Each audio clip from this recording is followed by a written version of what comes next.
इकडे ऐक काय चाललंय बघ यांचं. हो मा, या काही लोकांना ना ते न्यूज चॅनल म्हणजे खेळ वाटतो, खेळ लहान मुलांचा. कोणाला? कोणाला आता हे आलेत ना जे रस्त्यावरचे लोक त्यांना. अरे न्यूज मधलं काही कळतं का यांना? चालले तोंड वर करून इंटरव्ह्यू घ्यायला. एक मिनिट, काय झालंय नक्की युवराज? तिचा नवरा तो हेल्पर केदार तो इंटरव्ह्यू घेणार आहे. कोणाचा? बापूराव जामखंडेंचा. अरे त्याला काय कळतं यातलं? त्याला काय अक्कल आहे का? राज असं बोलतात का स्वतःच्या भावाबद्दल? नाही, भावाबद्दलच नाही बोलत. पण भाऊ कुठे तो माझा? भाऊ नाहीये.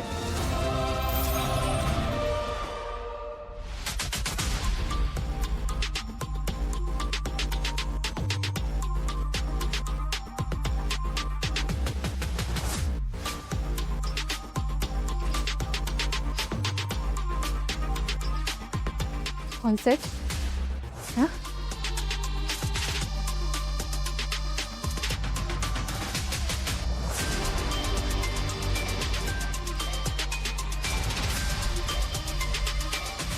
ऑडियो क्या ना?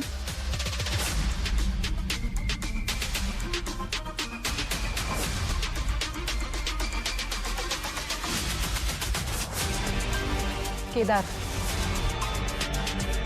अजिबात नर्वस होऊ नकोस. केदार,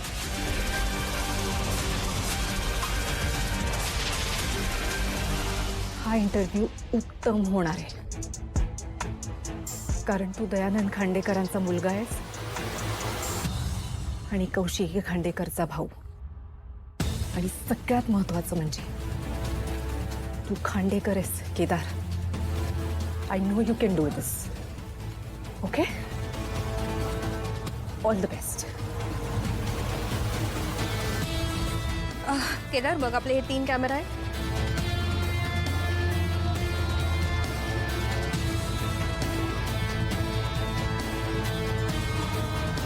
टेन्शन घेऊ, छान करू. ओके चल बस.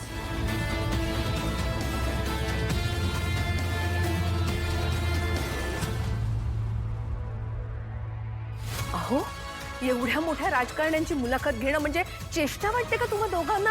हा, कोणालाही तिथे असं बसवायला? काही कमी जास्त झालं त्याच्याकडून तर काय अब्रू राहील सगळ्यांसमोर आपल्या चॅनलची? असं काही होणार नाहीये. कशावरून? तशी त्याची तयारी झालेली आहे. अच्छा, म्हणजे थोडी मदत काय केली तर लगेच पत्रकार झाला का तो?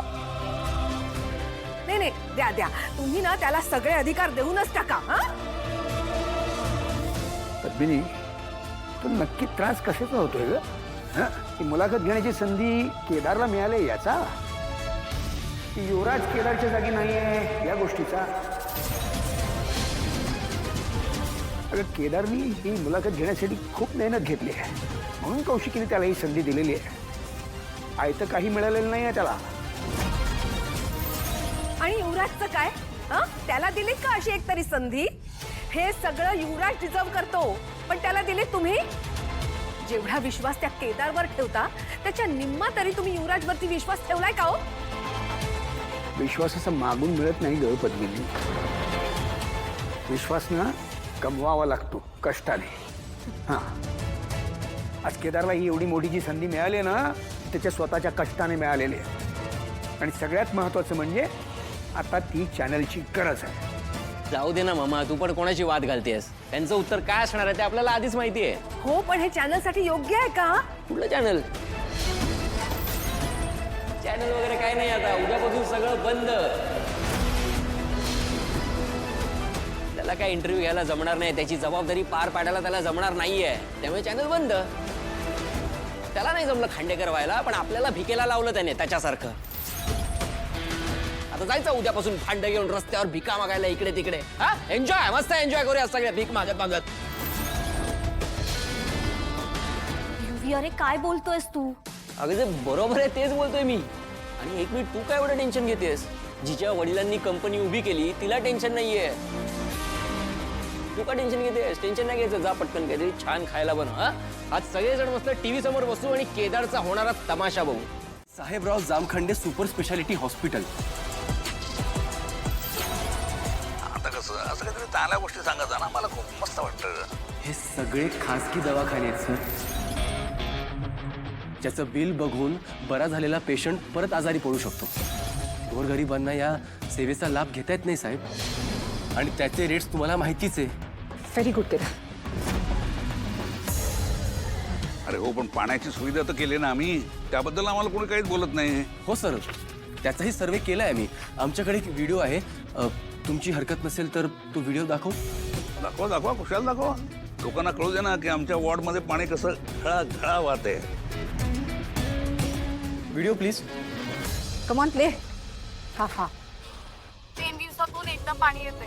ते लहान लेकरांना घरी ठेवून 2-3 तास रांगेत उभं राहावं लागतं, तेव्हा कुठे पाणी मिळते.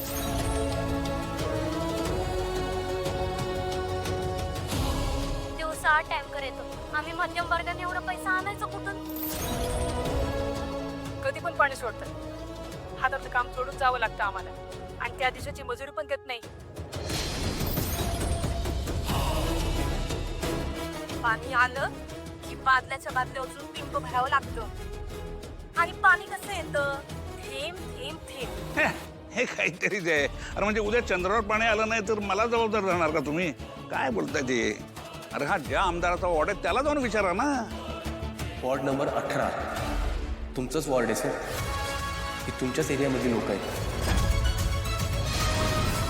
गुड.